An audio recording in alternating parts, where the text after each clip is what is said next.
English में भी होली ही कहते हैं और होली को हम हिंदी में रंगों का त्योहार भी कहते हैं। तो रंगों के त्योहार को इंग्लिश में कहा जाता है फेस्टिवल ऑफ कलर्स। जैसे एक एग्जाम्पल आप अक्सर बोलते हैं होली आने वाली है, तो आप इस सेंटेंस को इंग्लिश सुनाएंगे Holi is around the corner, या फिर आप बोल सकते हो Holi is round the corner. दोनों का मतलब होता है होली आने वाली है। एक और सेंटेंस है बुरा न मानो होली है, ये भी आप अक्सर बोलते हैं, तो आप इस सेंटेंस को इंग्लिश सुनाएंगे डोंट माइंड इट्स होली, मतलब बुरा न मानो होली है। और नेक्स्ट डे होलिका, होलिका को इंग्लिश में कहा जाता है बोनफायर।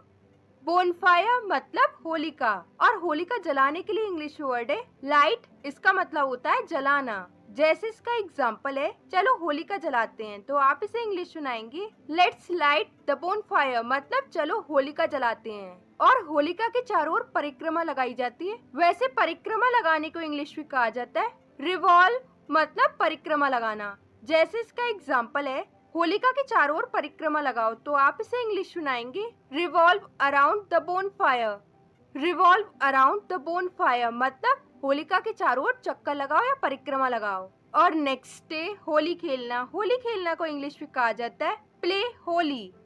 प्ले होली मतलब होली खेलना। जैसे इसका एग्जाम्पल है चलो होली खेलते हैं, तो आप इस सेंटेंस को इंग्लिश सुनाएंगे लेट्स प्ले होली, मतलब चलो होली खेलते हैं। और नेक्स्ट डे पिचकारी, पिचकारी जो देख रहे हैं आप, इसे कहा जाता है इंग्लिश में वाटर गन, या फिर आप बोल सकते हो स्क्वाट गन। दोनों का मतलब होता है पिचकारी। और पिचकारी मारना कुछ इस तरीके से, फुहार छोड़ना पिचकारी से, इसे कहा जाता है इंग्लिश में स्क्वाट।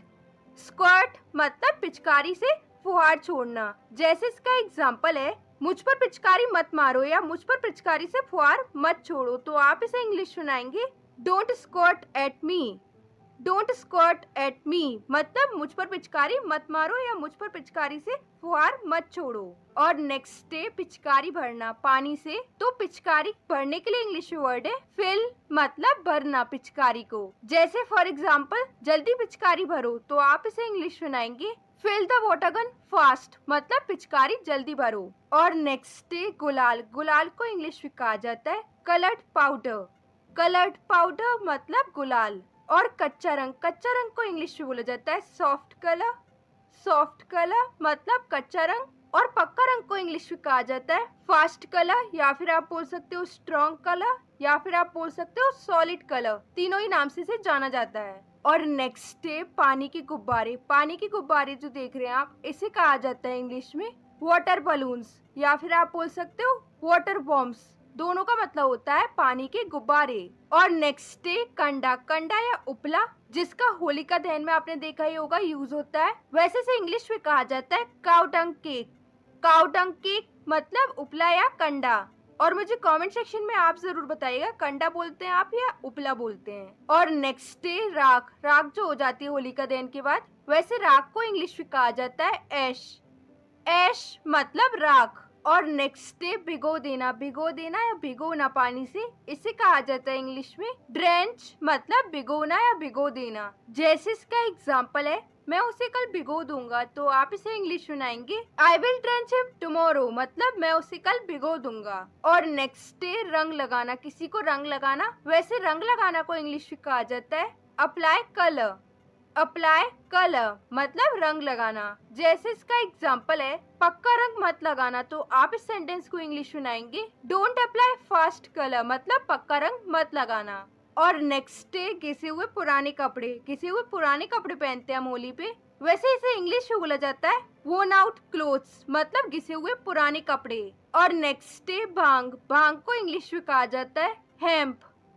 हेम्प मतलब भांग। और कुछ खाना या पीना जैसे भांग वगैरह, वैसे खाना या पीना को इंग्लिश में कहा जाता है कंज्यूम। कंज्यूम मतलब खाना या पीना। जैसे इसका एग्जाम्पल है क्या तुमने भांग पी रखी है, तो आप इस सेंटेंस को इंग्लिश में सुनाएंगे हैव यू कंज्यूम्ड हेम्प, मतलब क्या तुमने भांग पी रखी है। और नेक्स्ट डे गुजिया, गुजिया भी बनाई जाती है होली पे, वैसे गुजिया को इंग्लिश में कहा जाता है स्वीट डीप फ्राइड डम्पलिंग।